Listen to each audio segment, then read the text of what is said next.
앉아. 오케이. 자, 우리 왜? 자, 우리 2월 9일날 수능 특강이 나왔지. 네. 자, 수능 특강 하기 전에 자, 수능 특강 어떻게 공부해야 되고 왜 공부해야 되는지에 대해서 알아봐야 돼, 맞지? 와. 자, 그래서 오늘 제목이 뭐야? 우리는 왜 수능 특강과 수능 완성을 공부해야 되는지에 대해서 알아봐야 돼. 자, 수능 특강 같은 경우는 책이 두 권으로 나눠져 있지.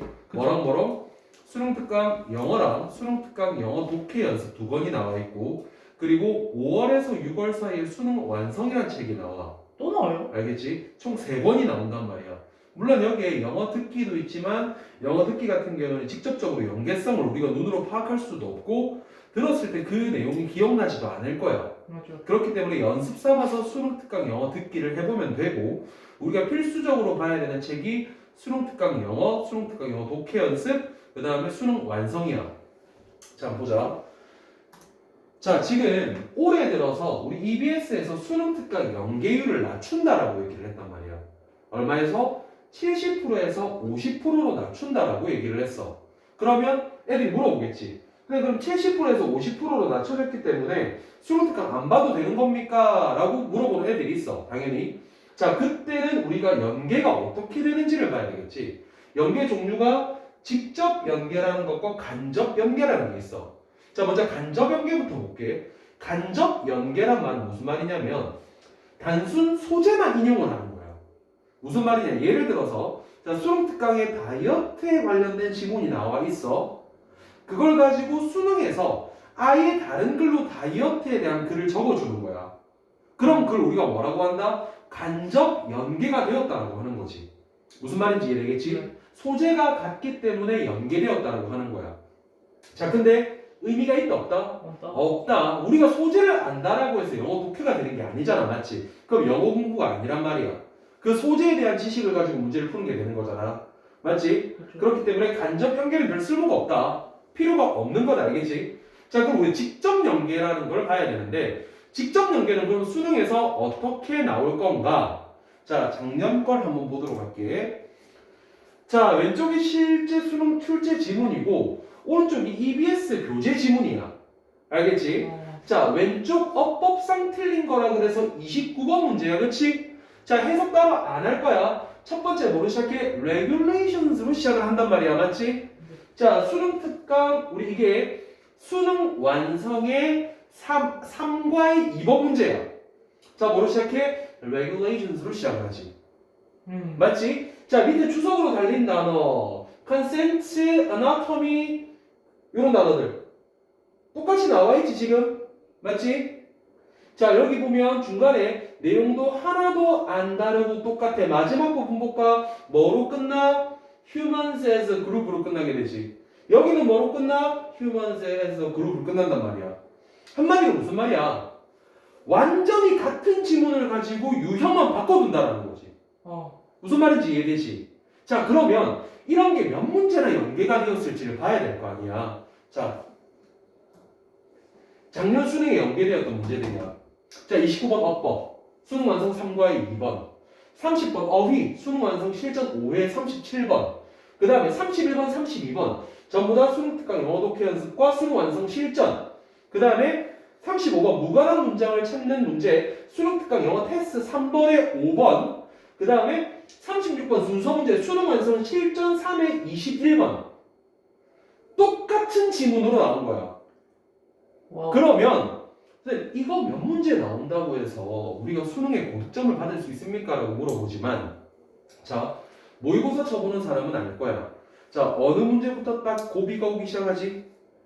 어법부터 오기 시작하지. 그렇지? 자, 그리고 어디에서 틀어막혀?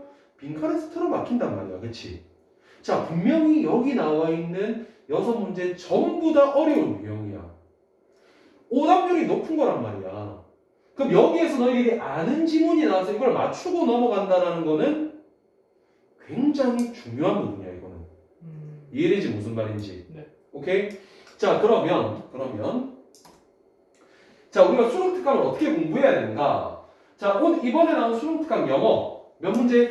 232문제가 들어있어. 지문 개수야. 그 다음 수능 특강 영어 독해 연습 228문제가 들어가 있어. 그 다음에 수능 완성 아직 안 나왔지? 자, 작년 거를 대비해서 봤을 때 약 200문제 정도, 200지문 정도가 나올 거야. 하. 자, 그럼 총 지문이 몇 개다? 660개가 되는 거지. 이해돼? 무슨 말인지? 네. 자, 그럼 계산적으로 3월 1일 기준으로 했을 때 우리 수능이 262일밖에 안 남아있어. 지금부터요? 3월 1일 기준으로. 자, 그러면 우리가 하루에 2.5개의 지문을 공부해야 되는데 2.5개로 된다 안 된다? 안 된다. 안 된다. 내가 아파 죽을 것 같은 날도 있고 있잖아. 그리고 진짜 공부가 안 되는 날도 있고 그 다음 중간고사, 기말고사 치는 날도 있잖아. 그렇죠. 그럼 평균적으로 몇 개? 하루에 3개는 공부해야 된다는 거지. 와. 이해돼? 무슨 말인지? 네. 어떻게 공부해야 돼? 내신 공부하듯이. 진짜 안타까운 일은 있잖아. 지금 수능에 EBS가 연계된다는 말 자체가 영어 과목이 암기 과목처럼 느껴지게 돼 있어. 왜? 만약에 이 수능 특강의 지문을 대부분 머리 안에 넣고 구문들을 외워서 간다라고 하면 연계된 문제는 틀릴 가능성이 굉장히 낮지. 대부분 맞추고 들어갈 거야. 그럼 결국 어떻게 하는 소리야? 수능 특강 달달달 외우세요라는 문제밖에 더 돼. 아. 맞지? 네. 자, 그러면 수능 특강 공부를 하루에 3개씩 마치 내신 공부하듯이 중요한 문장, 중요한 어휘 달달달 외우고 문장도 대부분 외워갈 만큼 공부를 해야 된다는 소리야. 맞지? 자, 그럼 애들이 물어봐. 660문제인데 처음에 하루에 3개 하고 자, 열심히 3개 할 수 있습니다. 둘째 날 6개, 총 3개 더해서 6개 됩니다. 그러면 한 100개 넘어갈 때는 처음 거 잊어버리지 않을까요? 라고 물어볼 수 있겠지? 네. 그럼 어떻게 해야 돼? 첫날 1번부터 3번까지 하고 그 다음에 4번부터 6번까지 하기 전에 뭐 해야 돼? 1번부터 3번 읽어봐야지, 훑어봐야지. 이해돼? 무슨 말인지? 네. 그렇게 해서 이 660문제를 다 보고 들어가야 아까 나오는 6문제를 맞출 수 있는 거야. 이해되지? 무슨 말인지? 그렇게 공부를 해야 돼. 자, 그러면 과연 내가 1년 내내 내신 공부하듯이 이 수능 특강을 다 봤을 때 어떤 효과가 발생할까? 봐야 되겠지? 저 월수금 하잖아요. 응? 그거 토요일까지 와요 이제. 아니, 지금 좀 이따 얘기합시다. 좀 이따 얘기합시다. 하긴. 자, 그러면 어떻게 공부를 하고 수능을 대비해야 되는 거에 대한 문제야. 자, 작년에 직접 연계되었던 문제의 배점이 몇 점이야? 13점이야. 자, 1등급을 넘나드는 문제지. 맞지? 1등급을 넘나드는 점수야. 맞지? 연계 다 못 맞춘 사람이 80이면 연계 다 맞춘 사람은 93점이야. 이해돼? 무슨 말인지? 네. 자, 그러면 연계 문제를 공부했다 치고 우리가 필추가적으로 해야 되는 플러스 알파가 있어. 뭐 있어야 돼? 듣기를 해야 돼. 근데 왜 듣기를 해야 됩니까? 작년 수능에 듣기 문제 37점 배점돼 있었어. 무슨 말인지 이해돼? 37점이나 듣기가 포함이 된다니까? 이거는 이 듣기를 다 못 맞추잖아? 그럼 독해 전부 다 맞춰도 4등급이야. 어이구야. 알겠어? 듣기 해야 돼. 알겠지? 듣기는 매일매일 해야 돼. 이거는 듣기는. 내가 예를 들어 듣기 오늘 컨디션이 안 좋아서 못하겠다. 하루 차례 다 마무리 못하겠다 싶으면 단순히 10분 정도라도 듣고 있어야 돼. 영어는 꾸준함이야. 듣기 기가 막히기 시작하면 절대 한 번에 뚫리지 않아. 꾸준히 영어 들어서 뚫어줘야 돼. 알겠지? 네. 그 다음 우리가 어느 정도 수능 특강 같은 경우에 공부를 좀 열심히 하면 기본적으로 맞출 수 있는 문제들이 생겨요. 조금 쉬운 유형들. 어떤 게 일단 도표 문제라든지 일치 문제. 사람의 생애가 나오고 일치를 묻는 문제 있지? 그 문제하고 실용문까지 더하면 총 8점이야. 여기에다가 가장 쉬운 유형이 뭐야? 18번 목적 묻는 문제가 쉽지. 자, 그러면 요것만 마무리해도 몇 점이 돼? 60점이야. 몇 등급 나온다? 4등급이 나온다는 소리지. 알겠나 무슨 말인지? 자, 그럼 내가 저는 영어 등급을 좀 더 받고 싶습니다 라고 하면 자, 수능 특강 영어 독해에서 수능 완성 그 660지문만 꼼꼼히 보더라도 외울 수 있는 단어가 굉장히 많다. 맞지? 볼 수 있는 구문도 굉장히 많다. 기본적으로 영어 실력이 는다.